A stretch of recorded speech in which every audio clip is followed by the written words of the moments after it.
여러분에게 말씀드렸듯이 오늘 귀한 하나님의 종을 또 모셨습니다. 오늘 우리에게 주시는 하나님의 말씀 먼저 봉독하도록 하겠습니다.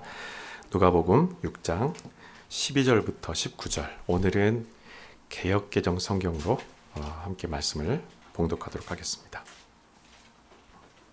6장 12절부터 19절 제가 봉독하겠습니다. 이때 예수께서 기도하시러 산으로 가사 밤이 새도록 하나님께 기도하시고 밝음에 그 제자들을 부르사 그 중에서 12를 택하여 사도라 칭하셨으니 곧 베드로라고도 이름을 주신 시몬과 그의 동생 안드레와 야고보와 요한과 빌립과 바돌로메와 마테와 도마와 알페오의 아들 야고보와 셀롯이라는 시몬과 야고보의 아들 유다와 예수를 파는 자 될 가룟 유다라. 자, 17절, 18절, 19절은 다 같이 읽겠습니다.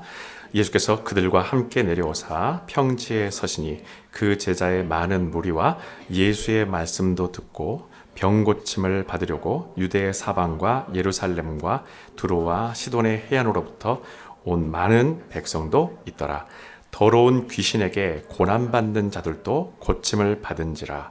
온 무리가 예수를 만지려고 힘쓰니 이는 능력이 예수께로부터 나와서 모든 사람을 낫게 함이로라. 아멘. 2년 전에 이 자리에 우리 조영태 목사님이 쓰셔서 5주년 말씀을 또 귀하게 전해주셨고요.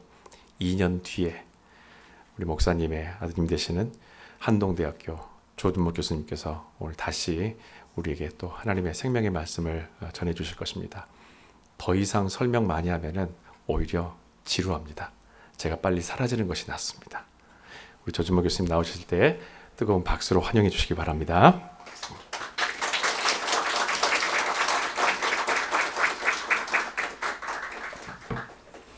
안녕하세요. 반갑습니다. 귀한 교회에 함께 이렇게 예배드릴 수 있도록 초청해 주셔서 감사드립니다. 오늘 제가 여러분과 나눌 말씀은 제목은 영적 질서가 세워진 삶이라고 했습니다. 예수님께서 우리에게 삶의 그 영적 질서를 보여주신 그 본문 말씀을 저희들이 방금 읽었는데요. 예수님께서 저희들에게 보여주신 그 패턴에는 세 가지 중요한 내용이 담겨 있습니다. 제가 그 말씀을 다시 한번 여러분 보시면서 이 말씀에 가장 중요한 세 가지를 고른다면 무엇일까 한번 생각해 주시고 답변을 해 주시면 좋겠습니다. 문단 나누기 정도로 생각하시면 좋겠습니다. 첫 번째 제가 다시 한번 읽을게요. 이때 예수께서 기도하시러 산으로 가사 밤이 새도록 하나님께 기도하시고 밝음에 그 제자들을 부르사 그 중에서 12를 택하여 사도라 칭하셨으니 곧 베드로라고도 이름을 주신 시몬과 그의 동생 안드레와 야고보와 요한과 빌립과 바돌로메와 마테와 도마와 알페오의 아들 야고보와 셀롯이라는 시몬과 야고보의 아들 유다와 예수를 파는 자들 가룟 유다라. 예수께서 그들과 함께 내려오사 평지에 서시니 그 제자의 많은 무리와 예수의 말씀도 듣고 병 고침을 받으려고 유대 사방과 예루살렘과 두로와 시돈의 해안으로부터 온 많은 백성도 있더라. 더러운 귀신에게 고난받는 자들도 고침을 받은지라. 온 무리가 예수를 만지려고 힘쓰니 이는 능력이 예수께로부터 나와서 모든 사람을 낫게 함이로라. 자, 여기서 예수님께서 저희들에게 보여주신 삶의 패턴 세 가지는 무엇일까요? 그 중에 하나만 맞춰보시겠습니까? 어떤 것이 있는지. 기도를 들었어요. 기도. 처음에 예수님께서 기도하시러 산으로 가사 기도하시는 모습이 있었지 않습니까? 그 다음은 무엇일까요? 예수님께서 하셨던 일, 그 다음에 어떻게 우리가 표현하면 좋을까요? 앞쪽으로 좀 올려주시면 좀 힌트가 더 될 것 같은데. 12절 쪽으로 쭉 올려주시면, 네, 하나 더 올려주시면, 네, 기도하시고 그 다음에 제자들을 부르셨습니다. 그렇죠? 예수님께서 혼자 하실 수 있었지만 제자들을 부르셨다라는 것이 되게 중요한 부분이죠. 근데 제자들이 어떤 사람들입니까? 사실은 상당히 평범한 사람들입니다. 그리고 그 중에 한 사람은 예수님을 부인한 사람이죠. 예수님을 판 사람이다. 그러니까 좀 처음부터 심각한 그런 문제가 보이는 그런 이제 제자들을 부르셨어요. 그 다음에 맨 마지막은 예수님께서 보여주신 삶의 패턴은 무엇일까요? 이제 제자들의 이름이 쭉 나오죠. 14절, 15절, 그 다음에 16절, 그 다음에 17절부터는 무슨 내용을 담았나요?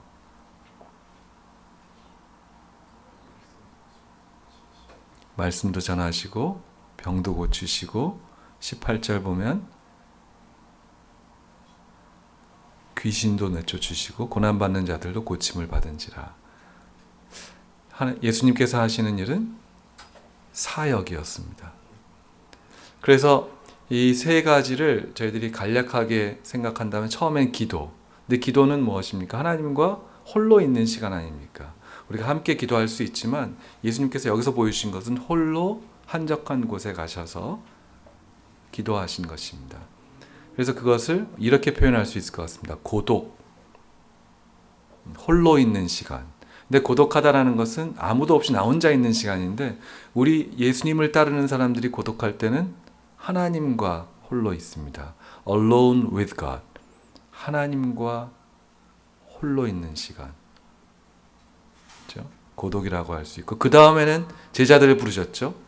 그것을 어떻게 표현할 수 있냐면 공동체. 예수님께서 홀로만 있으시지 않으시고 공동체를 이루셨다라는 것입니다. 근데 그 공동체가 꼭 완벽한 공동체 구성원으로 되어 있지는 않습니다. 우리의 입장에서 봤을 때. 함께 하셨다라는 것이죠. 그렇죠? 그리고 맨 마지막에 사역. 첫 번째가 뭐라고요? 고독, 두 번째가 공동체, 세 번째가 사역. 이것이 예수님께서 저희들에게 보여주신 영적인 질서, 삶의 패턴이 아닌가 생각할 수 있습니다. 여러분 잘 아시다시피 이런 말씀이 있죠. 고독 없이는 진정한 공동체가 있을 수 없다. 홀로 자신이 잘 설 수 있는 사람이 공동체를 이루어서도 함께 잘 살 수 있고 또 반대로 공동체의 삶이 없이는 고독할 수도 없다. 그런 말씀도 있습니다. 함께 살 수 있는 사람이 혼자 잘 설 수도 있다. 그런 말이죠. 여기에 보면은 고독과 공동체가 있고 그 다음에 예수님께서 사역을 하셨습니다. 고독한 삶, 하나님과 홀로 있는 삶, 또 함께 공동체를 이루는 삶이 있을 때에야 비로소 사역이 가능하다라는 것이죠. 간혹 보면은 이런 일들이 좀 있습니다. 공동체고 있고 또 함께 사역도 있습니다. 그런데 고독이 없을 때가 있어요. 젊은 사람들이 주로 그런 일들이 있는 것 같은데요. 저도 어렸을 때 그런 상황을 겪었습니다. 함께 있는 거 너무 좋아요.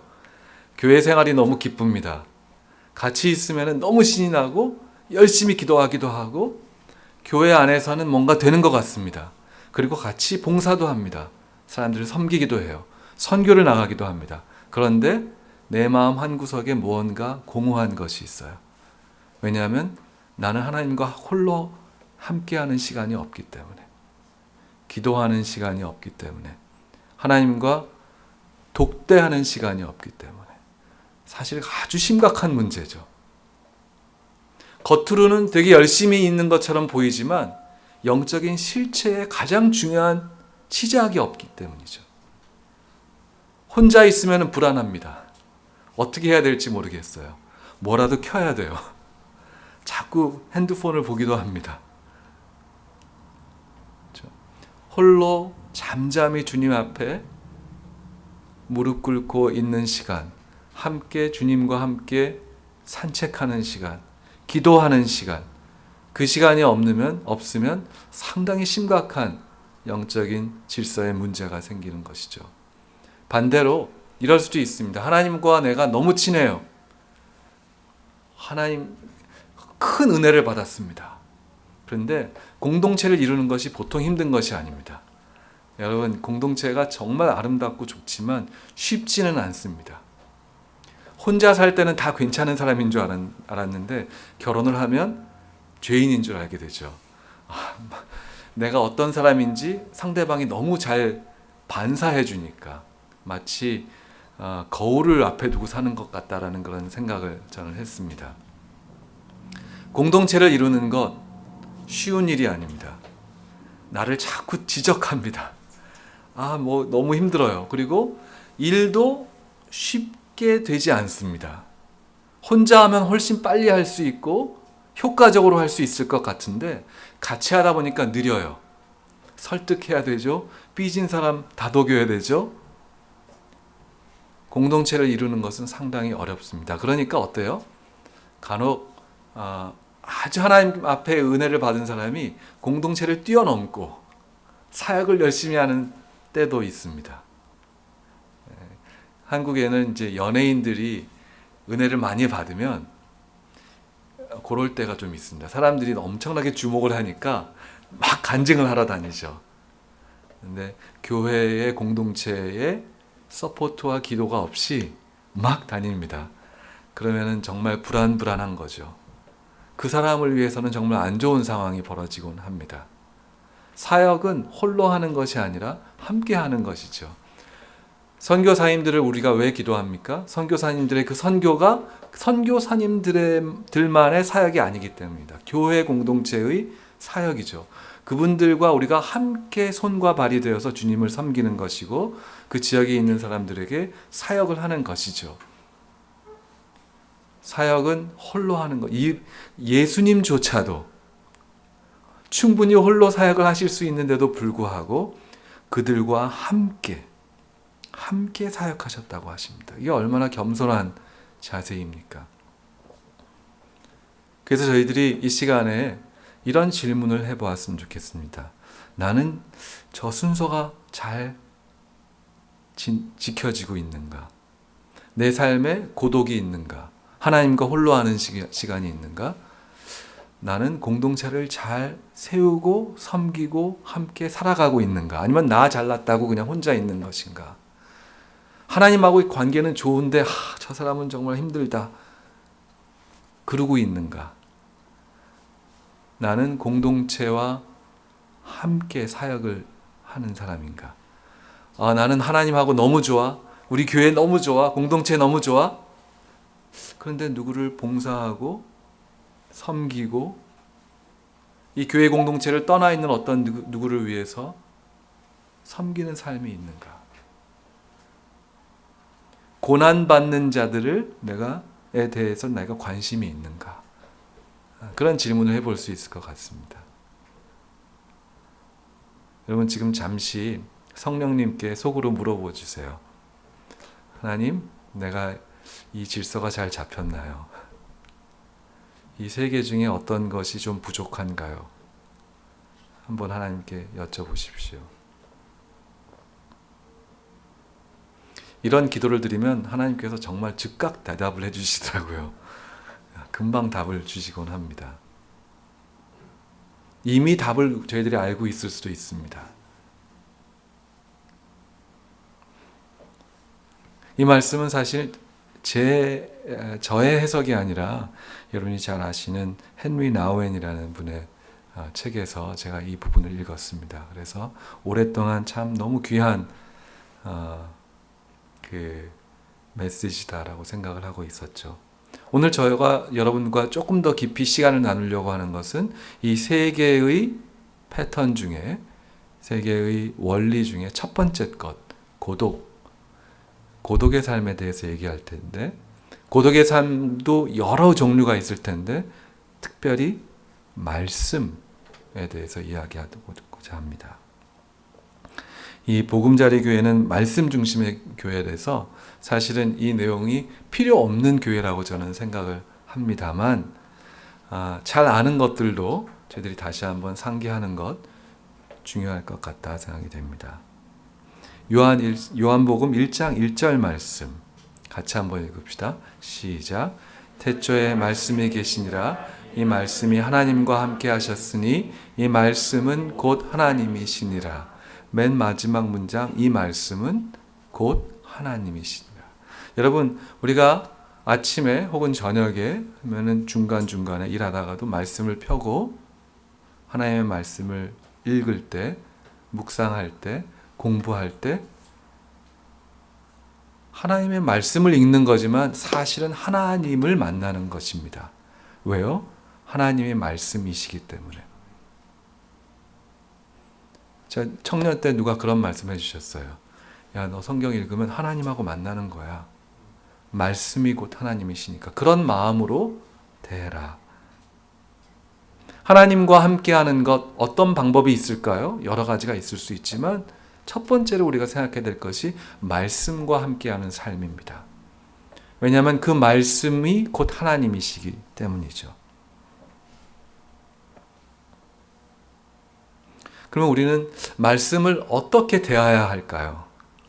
그런 이제 질문이 있습니다. 말씀을 읽어야 되나? 말씀을 외워야 되나? 말씀을 써야 되나? 말씀을 순종해? 여러 가지 참 중요한 질문들을 할 수 있는데 성경에 상당히 재미있는 표현이 있어서 그 얘기를 좀 드리려고 합니다. 그 다음 슬라이드 보시면 그림이 있습니다. 이게 아주 맛있게 생긴 머핀이에요. 이제 여러분들이 누구에게 이 머핀을 알려주고 싶어요. 그러면은 나도 잘 알아야 되잖아요. 이 빵을 가장 잘 알 수 있는 방법은 무엇일까요? 예, 대답이 금방 나오죠? 먹어야 알 수 있죠. 예, 물론 이 빵의 유래에 대해서, 히스토리에 대해서 공부할 수도 있고, 이 빵을 만드는 방법에 대해서도 알 수 있고, 레시피, 뭐가 들어가야 되지 정확하게 알아야 되고, 저 온도는 어느 정도 되어야 되고, 여러 가지 아는 거 상당히 중요할 수 있습니다. 그런데 그것보다도 훨씬 더 중요한 것은 뭡니까? 먹어보는 것입니다. 먹어본 사람만 이 빵을 알아요. 그렇죠?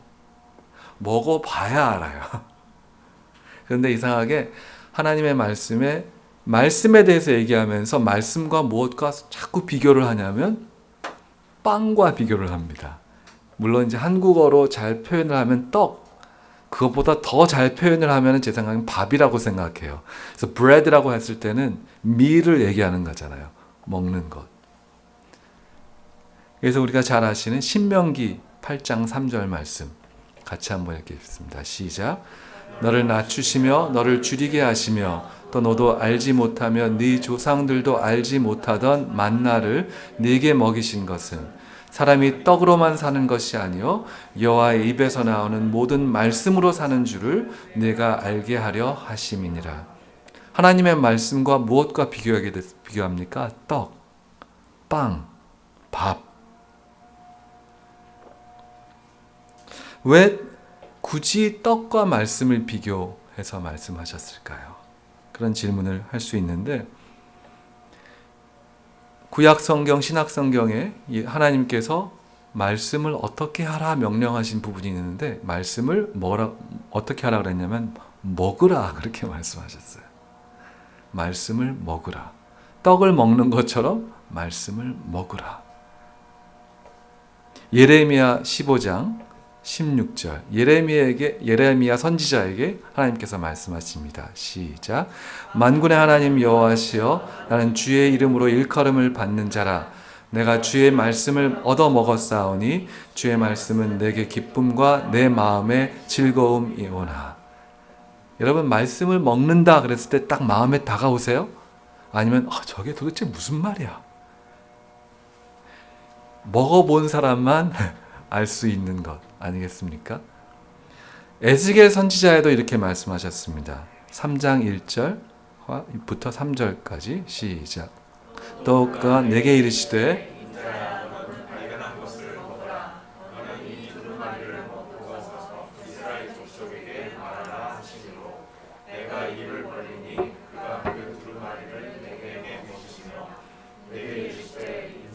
내가 네게 주는 이 두루마리를 네 배에 넣으며 네 챙자에 채우라 하시기에 내가 먹으니 그것이 내 입에서 달기가 꿀 같더라.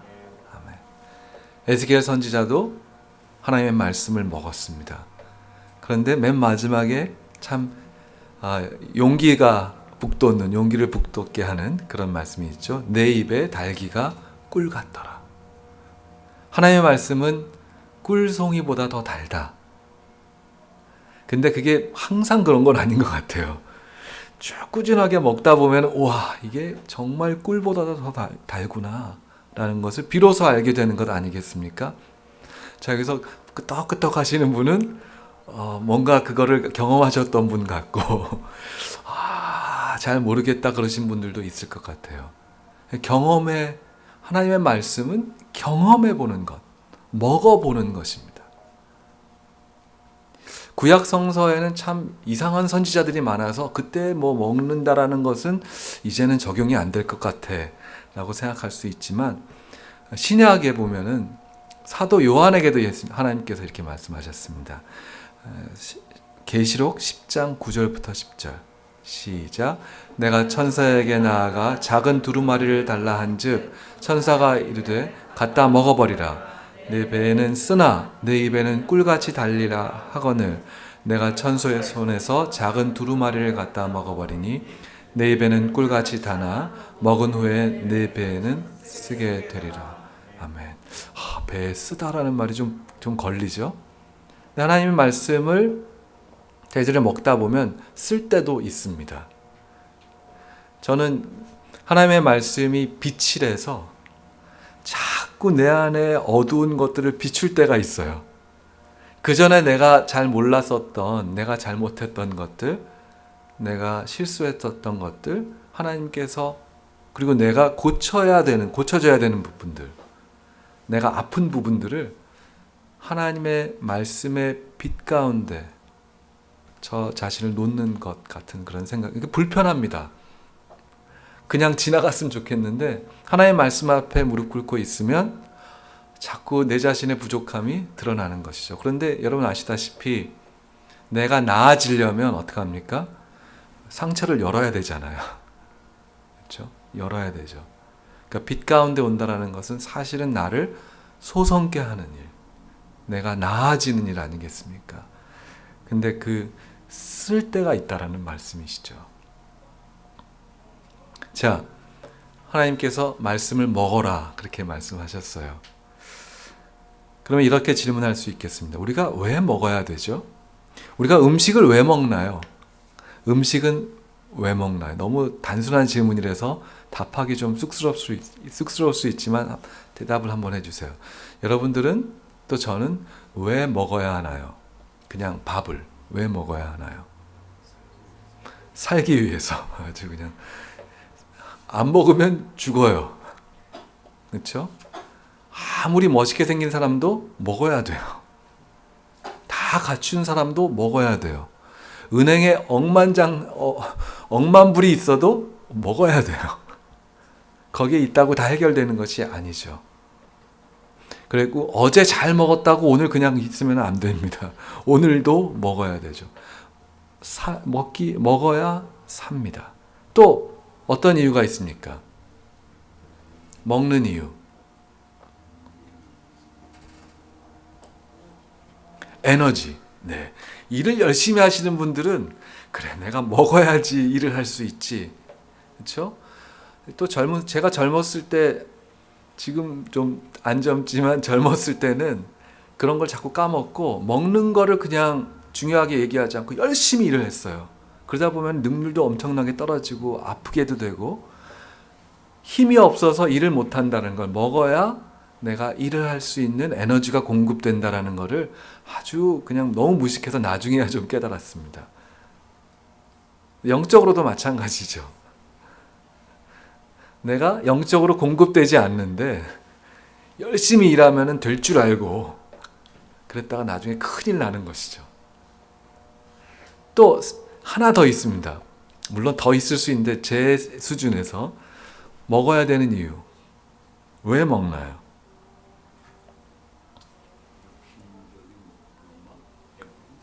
네. 배부름. 그러니까 만족을 얻는 것이죠. 만족을 얻는다라고 했을 때 우리가 배고프잖아요. 그러니까 배고픈다라는 것이 의사 선생님들 말씀으로는 그렇게 축복일 수가 없는 거예요. 배고픔을 느끼지 못하면 그 엄청나게 위험한 상황이라 그러더라고요. 그렇죠? 그러니까 동시에 배고프기 때문에 만족되기를 원하고 충족되기를 원하고 만족을 주는 거죠. 우리에게. 특별히 음식을 좋아하는 사람들은 맛있는 거를 찾아서 먹어요. 그 만족이 그냥 배만 부르면 되는 만족을 뛰어넘어서 우리에게 기쁨을 주고, 그렇죠?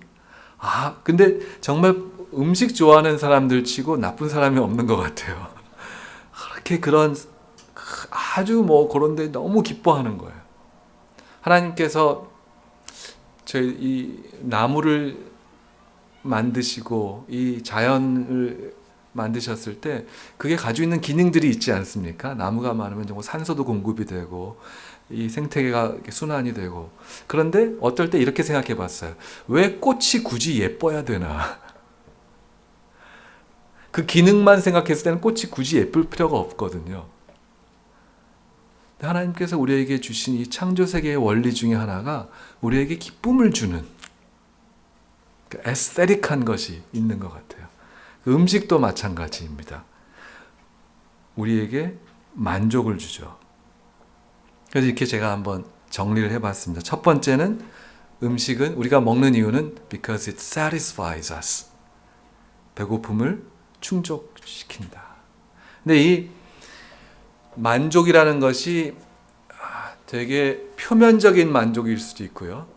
아주 깊이 있는 만족일 수도 있다 생각을 합니다. 여러분 잘 아시는 수학자 파스칼. 파스칼이 수학자이지만 또 아주 깊은 영성가였죠. 그 사람이 이런 표현을 했습니다. 하나님께서 우리를 지으셨을 때 마치 인간의 내면 가운데 진공 상태를 만들어 놓으신 것 같아. 그렇게 이제 수필을 썼습니다. 근데 그 진공 상태는 어떤 모습이냐면 하나님의 형상을 가진 모습, 진공 상태 같다. 그렇게 얘기를 했습니다. 그래서 그 뭐를 영어로는 이렇게 표현합니다. The God-shaped vacuum. 하나님의 형상처럼 생긴 진공 상태가 우리 가운데 있다라는 것입니다. 여러분 그 말씀 딱 들으면 이해가 되시죠? 우리는 하나님께서 되게 영원한 것을 추구하도록 만든 존재입니다. 전도서에 보면 하나님께서 우리 가운데 영원을 추구하도록, 영원한 것을 갈망하도록 만들었다고 이렇게 표현합니다. 영원한 것은 무엇입니까? 하나님 자신입니다. 우리가 생기긴 이렇게 생겨도 다 영원한 가치를 추구하고요. 영원한 것을 추구하고요. 그것 외의 것으로는 정말 충족되지는 않는 것입니다. 하나님 자신으로 충족을 받을 수 있도록 만들어진 존재라는 것이죠. 그래서 영적 갈증, 갈망, spiritual hunger가 있는 것은 정말 건강하다라는 상태입니다. 두 번째는 아까 에너지를 얻는다 그랬죠. 두 번째는 it strengthens us. 우리에게 힘을 준다라는 것입니다. 먹어야 일할 수 있습니다. 여러분 열심히 일할 때 꼭 잘 먹으셔야 됩니다. 사역할 때도 잘 먹으셔야 돼요. 영적인 양식을 잘 먹어야 됩니다. 근데 우리는 겉으로 보이는 것에 너무 관심을 갖다 보니까 먹는 것은 누구한테 안 보이잖아요. 하나님과 홀로 있는 것은 누구한테 안 보이잖아요. 그러니까 그걸 자꾸 간과하게 되는 오류를 범하기도 합니다. 영양실조에 걸려요. 영양실조에 걸리면 배고픔이 사라집니다. 그러면 정말 위험한 것이죠. 세 번째는 제일 중요한 거, 목사님 얘기하셨던 것. It enlivens us. 세 번째, it enlivens us. 이 말씀은 우리에게 생명을 준다라는 것이죠. 먹어야 살 수 있다라는 말씀입니다. 성경이 이 세 번째에 대해서 여러 가지로 표현을 합니다. 여러분 말씀을 무엇에 또 비교했냐면 떡뿐만이 아니라 씨앗의 비유를 많이 하죠. 씨 뿌리는 비유. 말씀은 씨앗의 근데 씨를 보면은 겉으로 보면은 아무것도 아닌 것 같아요. 조그맣고 색깔도 그렇게 이쁘지 않고 그런데 거기 씨앗에 무엇가 있습니까? 생명이 있죠. 말씀에는 생명이 있습니다. 히브리서 4장 12절 말씀 같이 읽겠습니다. 하나님의 말씀은 살아있고 활력이 있어 좌우의 날선 어떤 검보다도 예리하여 혼과 영과 및 관절과 골수를 찔러 쪼개기까지 하며 또 마음의 생각과 뜻을 판단하나니 하나님의 말씀은 살아있다. 요새 한국에서 많이 쓰는 유행어 벌써 지났나? 살아있네. 그런 게 있어요. 살아있다. 저 사람 살아있다. 그 표현을 여기다가 적용하기는 좀 그렇지만 하나님의 말씀 살아있습니다. 하나님의 말씀은 살아있어요. 디모데후서 3장 16절 17절 말씀. 하나님의 말씀이 어떻게 쓰였다라는 말씀이죠. 같이 읽겠습니다. 시작. 모든 성경은 하나님의 감동으로 된 것으로 교훈과 책망과 바르게 함과 의로 교육하게 유익하니 이는 하나님의 사람으로 온전하게 하며 모든 선한 일을 행할 능력을 갖추게 하려 함이라. 첫 번째 부분에 하나님의 말씀이 무엇으로 되었다? 하나님의 감동으로 되었다. By the inspiration of the Holy Spirit 그렇게 되어 있는데 사실 원어에는 It is God breathed 하나님의 생기로 쓰여졌다. 하나님의 숨결로 쓰여졌다. 여러분 생기라는 것은 성경이 되게 중요한 단어예요. breath. breath란 단어가 처음 등장한 것은 제 생각에는 창세기 2장인가 하나님께서 인간을 만드시고 흙으로 만드시고 그리고 생기를 불어넣으셨다는 것이죠. 아마 그 다음 슬라이드에 제가 있는 것 같습니다. 아니군요. 생기를 불어넣어 주셨습니다. 그리고 에스겔서 37장 3절의 5절을 보면은 30장은 어떤 골짜기가 등장하죠? 죽음의 골짜기, 마른 뼈들의 골짜기, 아무 소망이 없는 골짜기. 거기에 하나님께서 하신 말씀이 있습니다. 같이 한번 읽겠습니다. 시작. 그가 내게 이르시되 인자야 이 뼈들이 능히 살 수 있겠느냐 하시기로 내가 대답하되 주 여호와 주께서 하시나이다. 또 내게 이르시되 너는 이 모든 뼈에게 대안하여 이르기를 너희 마른 뼈들아 여호와의 말씀을 들을지어다. 그 다음에 주 여호와께서 이 뼈들에게 이같이 말씀하시기를 내가 생기를 너희에게 들어가게 하리니 너희가 살아나리라. 아무 소망이 없는 골짜기를 하나님께서 보여주셨어요. 에스겔에게. 그리고 에스겔에게 물었습니다. 이 뼈들이 살아날 수 있겠니? 에스겔이 난감했나 봐요. 주님만이 아십니다. 그러니까 너가 내아의 말씀을 전하라. 그 말씀의 내용은 뭡니까? 내가 생기를 너희에게 들어가게 하리라. 생기는 생명입니다. 네, 여러분, 그 생기라는 말이 생명이라는 뜻이죠. 호흡이라는 뜻이죠. 여러분, 죽을 때 어떻게 됩니까? 결국은 호흡이 끊어지는 것이죠. 아이가 태어나면 무엇부터 확인합니까? 숨을 쉬는지 확인합니다. 생기가 있으면, 호흡이 있으면 생명이 있다라는 것이죠. 놀랍게도 이 생기, 호흡이라는 단어가 또 무슨 뜻이냐면 성령이라는 뜻입니다. 성령. breath라는 뜻이 성령이라는 뜻이에요. 그래서 니고데모가 다시 태어난다라는 말이 무엇이에요? 예수님한테 정말 그 지혜로운 그 사람인데 그거를 몰랐어요. 이 생기에 대해서 몰랐어요. 생명이 있는 하나님과의 삶에 대해서 몰랐어요. 그랬더니 예수님께서 바람이 어디서부터 와서 어디로 가는지 너 잘 모르는 것처럼 그런 거다. 그렇게 말해요. 그 바람이라는 것이 곧 성령이라는 것, 생기라는 것을 뜻하는 것입니다.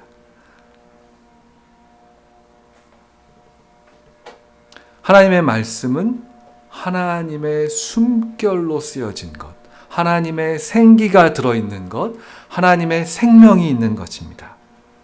그 말씀을 듣고 죽은 뼈들이, 마른 뼈들이 살아나게 되는 것입니다. 문제는 뭐냐? 문제라기보다 그 다음 과제는 뭐냐면 내가 그러면 그 생기가 가득한 하나님의 말씀을 경험하느냐는 것이겠죠. 내가 아침에 일어나서 성경 말씀을 펴고 하나님 앞에 주의 말씀을 경청했을 때 그 생기 있는 하나님의 말씀을 경험하느냐? 경험할 수 있다라는 것이 하나님의 말씀입니다.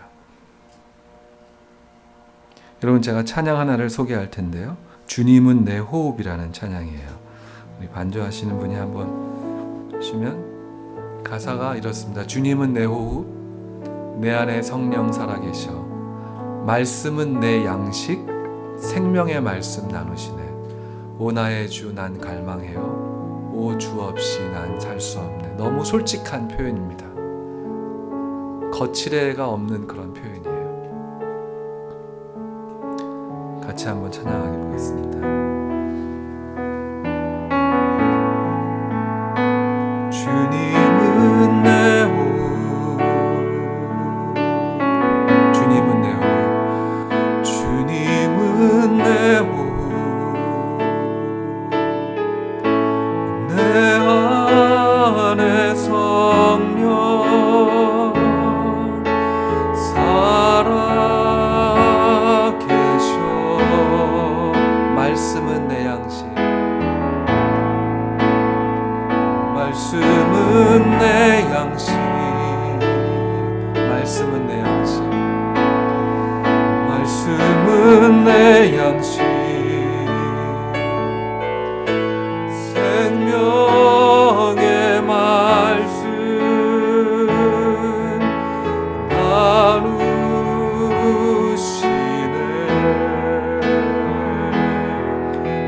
오 나의 주 난 갈망해요.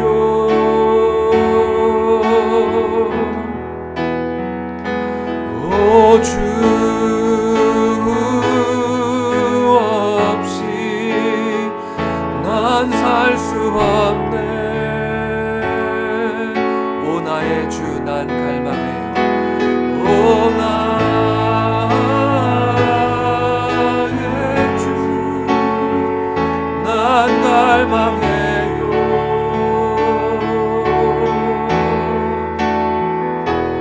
오 주 없이 난 살 수 없네. 주님은 내 호흡, 주님은 내 호흡, 주님은 내 호흡, 주님은 내 호흡, 말씀은 내 양식, 말씀은 내 양식, 말씀은 내 양식, 말씀은 내 양식. 이 찬양 참 좋죠? 이 찬양이 우리들의 고백이 되었으면 좋겠습니다.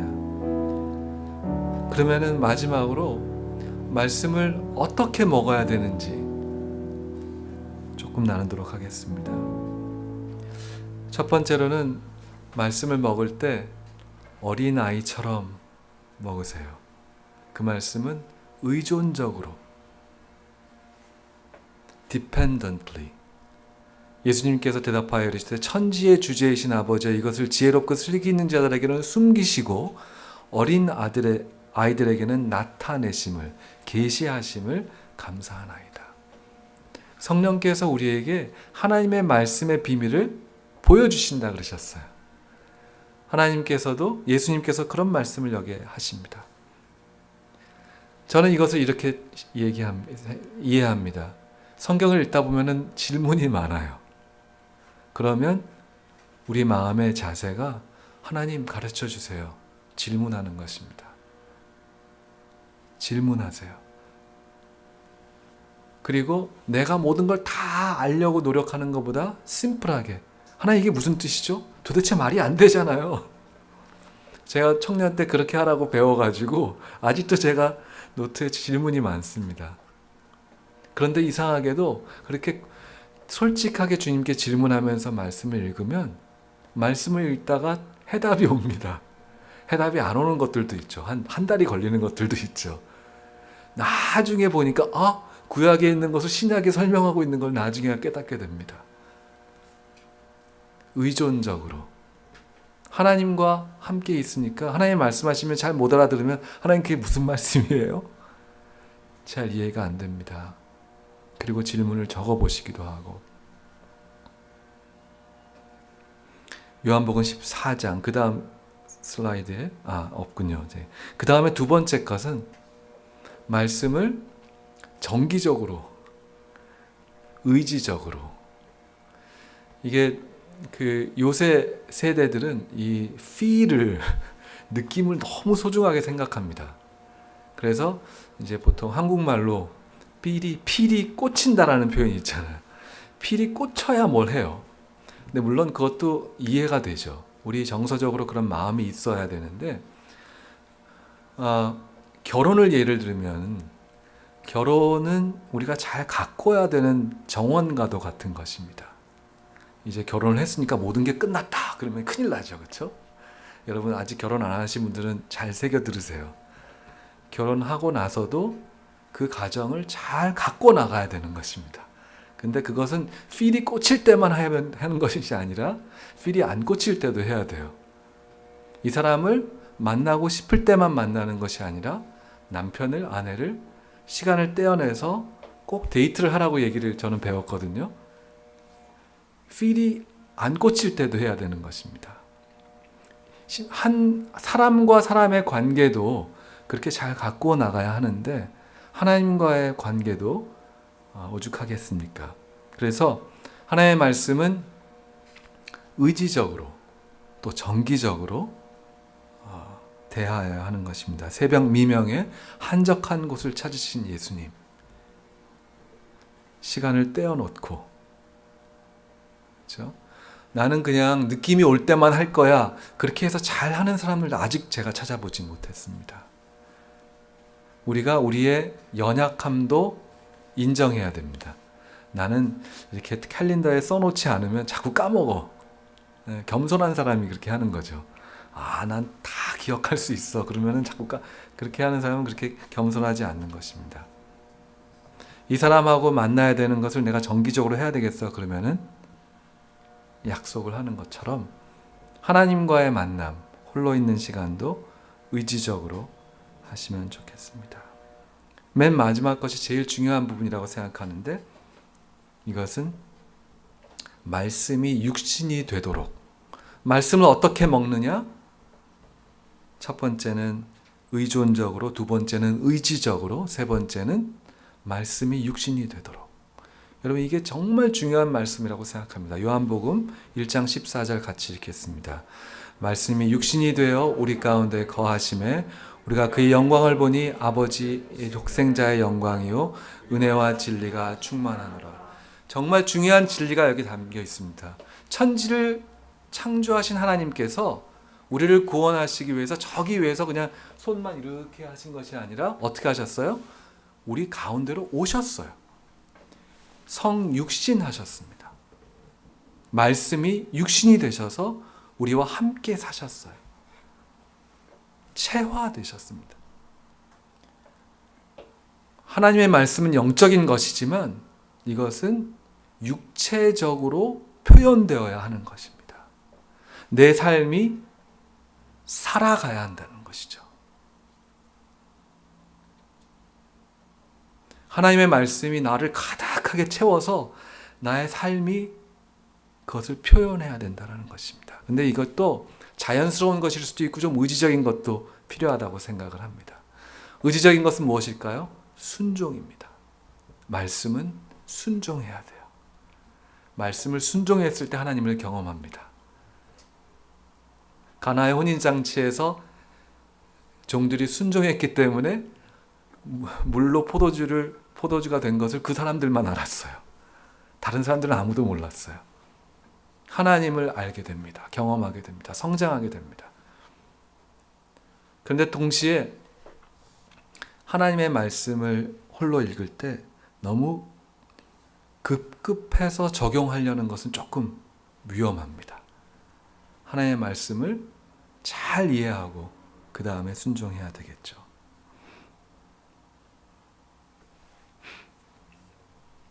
조금 더 구체적인 걸 제가 몇 가지만 말씀드립니다. 아까 말씀 읽으면서 질문하기, 또 말씀 읽으면서 맥락을 파악하는 거 매우 중요합니다. 그러니까 긴 호흡으로 읽어야 돼요.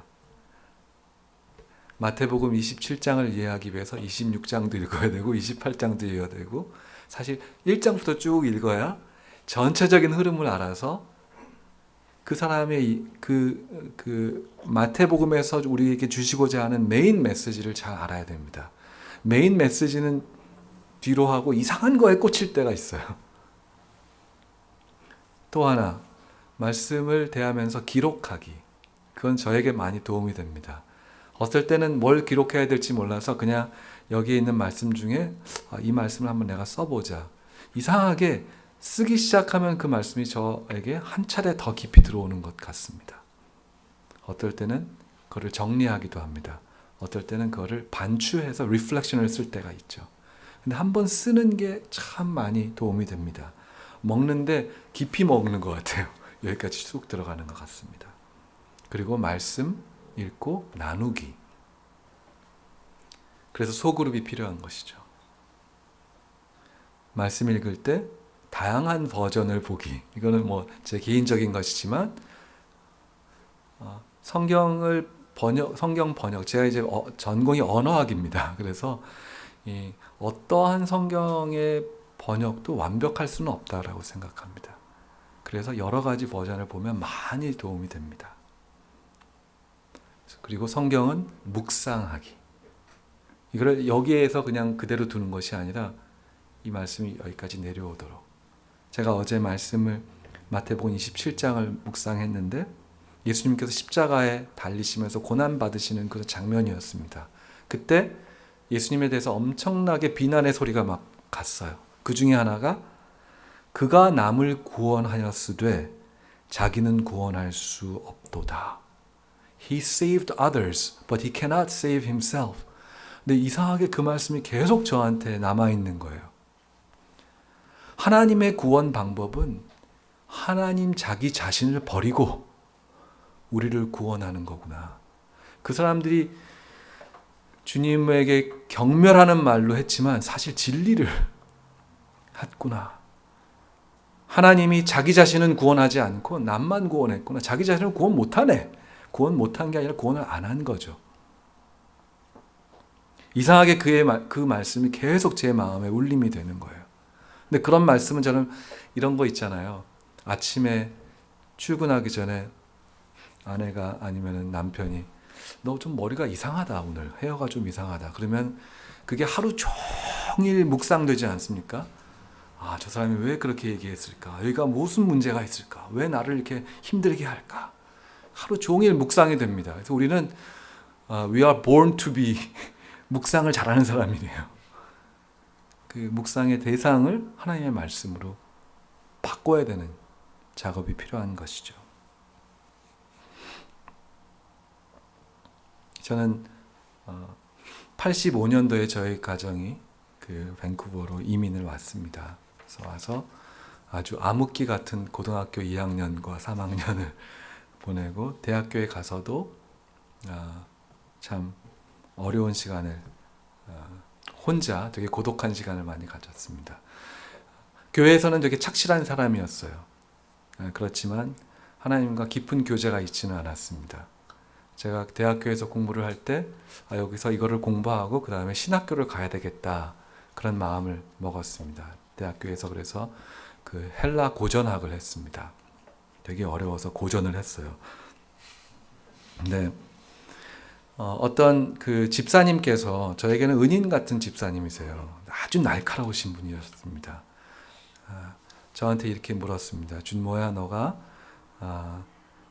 대학을 졸업하고 신학을 한다는 얘기를 들었어. 근데 준모야 너가 성경은 몇 번 읽었니? 이런 질문을 하셨습니다. 감히 저에게 그런 질문을 하는 사람이 그때까지는 없었어요. 너무 착실하게 교회에서 맨날 허드렛 일하고 막 그렇게 살았거든요. 그래서 제가 집사님에게 이렇게 대답했습니다. 집사님, 제가 여기저기 깊이 공부를 해봤지만 처음부터 끝까지는 아직 못 읽어봤어요. 그랬더니 그분이 정색을 하시고, 준모야, 너가 너 인생 하나 망치는 거는 괜찮지만 너 때문에 많은 성도들의 인생을 망치면 안 된다. 너 성경 10번 읽을 때까지 신학 얘기하지 말자. 제가 얼마나 속상하고 얼마나 화가 났는지 너무너무 막 그냥 뛰쳐나가고 싶었어요. 정말 좀 좋은 방법 같지는 않았어요. 그렇게 얘기하는 것이. 그런데 하나님께서 그 러프한 말씀을 통해서 저에게 변화를 주셨습니다. 5기로 성경을 읽었어요. 그분이 보기가 싫어가지고. 근데 5기로 성경을 읽었는데도 불구하고 하나님께서 은혜를 주셨습니다. 제가 성경을 가지고 방학 중에 그냥 도서관에 가서 하루 종일 읽었었던 기억이, 어떻게 읽어야 되는지 몰랐어요. 그냥 읽었어요. 하루에 몇십 장씩. 그럼에도 불구하고 살아계신 하나님의 말씀을 비로소 경험하게 되었습니다. 그때 제 삶이 정말 많이 변했습니다. 제가 성경 공부를 언어학을 하고 대학원 시절에 성경 번역 선교를 하시는 선교사님을 돕기 위해서 파푸아뉴기니아에 한 2달 있었습니다. 거기서는 어떤 일을 하냐면 말은 있는데 글씨가 없는 언어가 아직도 많이 있거든요. 그 사람들은 하나님의 말씀을 자기의 모국어로 읽을 수 없어요. 그러니까 주위에 있는 많은 사람들이 하는 공용어 같은 것들을 배워서 그런 말씀으로 읽습니다. 자신의 모국어가 아니기 때문에 가슴에 와닿지 않습니다. 그런 사람들을 위해서 그 언어를 배우고 연구하고 글자를 만들어주고, 세종대왕처럼 상당히 오랜 연구가 필요합니다. 그리고 번역을 해주고, 그래서 신약 성경을 번역하는데 한 10년 정도 걸리고, 구약까지 하면 20년 정도 걸리고, 예전에는 그랬습니다. 거기선 단기 선교가 4년이에요. 거기 가서 선교사님들이 있는데 그 선교사님이 번역하는 언어가 있었습니다. 근데 그 주위에 있는 다른 언어를 하는 부족이 그 선교사님을 찾아와서 우리도 우리의 언어로 성경을 읽고 싶습니다. 그렇게 했대요. 그래서 제가 이제 언어학을 공부하는 학생이니까 그러면 너가 그 사람들의 언어를 좀 조사해봐라. 저한테 첫 번째 일을 좀 시켰습니다. 그래서 한 달 정도 그 소리를 막 분석을 하고 가장 단순한 시스템을 발견하는 것이 제 일이었어요. 근데 일이 되게 많습니다. 많은 데이터를 채취해서 그 다음에 그거를 분석을 해가지고 거기에 어떤 법칙이 있는지를 막 찾아내서 가장 심플한 자음 체제, 모음 체제를 발견하는 것이거든요. 그래서 한 3시간 정도 그분하고 그 언어를 하는 사람하고 앉아서 하면 그분이 떠나고 나서 한 3시간 정도 그걸 분석을 해야 됩니다. 그러니까 정말 파푸아뉴기니 잘 아시죠? 너무너무 하여튼 정글에 들어갔어요. 화장실도 없고 되게 열악한 상황에서 그렇게 하니까 나중에 좀 꾀가 나더라고요. 이분이 내일 좀 안 왔으면 좋겠다. 그런 마음이 들었습니다.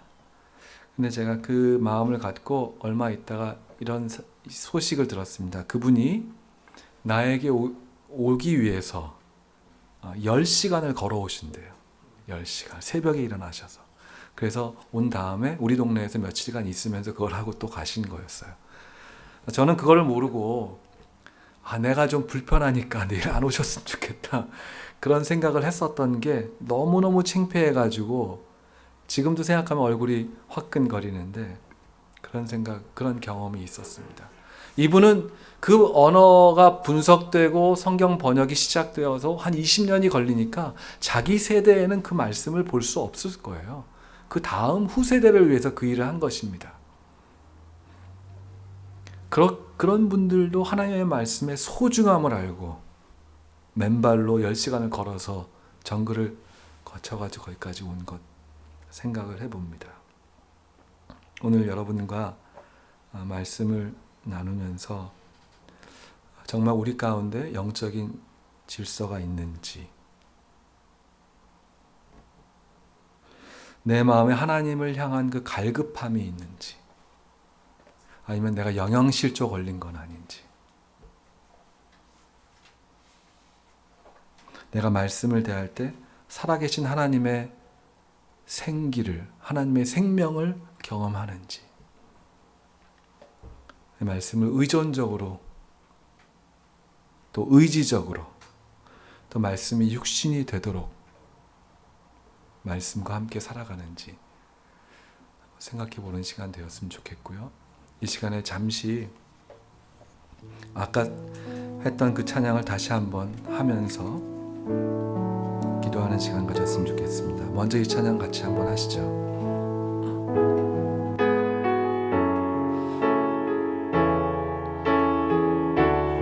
주님은 내 호흡,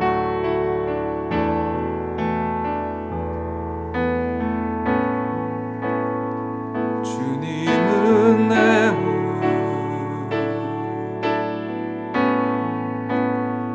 주님은 내 호흡, 내 안에 성령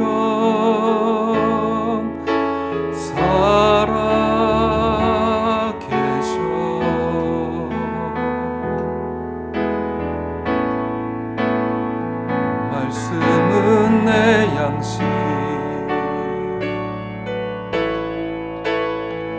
말씀은 내 양식, 생명의 말씀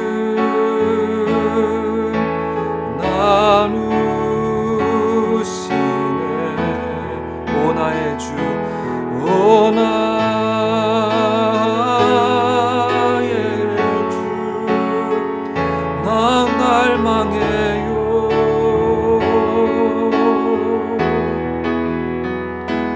오 주 없이 난 살 수 없네. 오 나의 주, 난 갈망해요. 오 나의 주, 난 갈망해요. 오 주 없이, 오 주 없이 난 살 수 없네. 이 시간에 이 기도 제목을 놓고 함께 기도하겠습니다. 하나님, 내 삶의 영적인 질서가 세워지게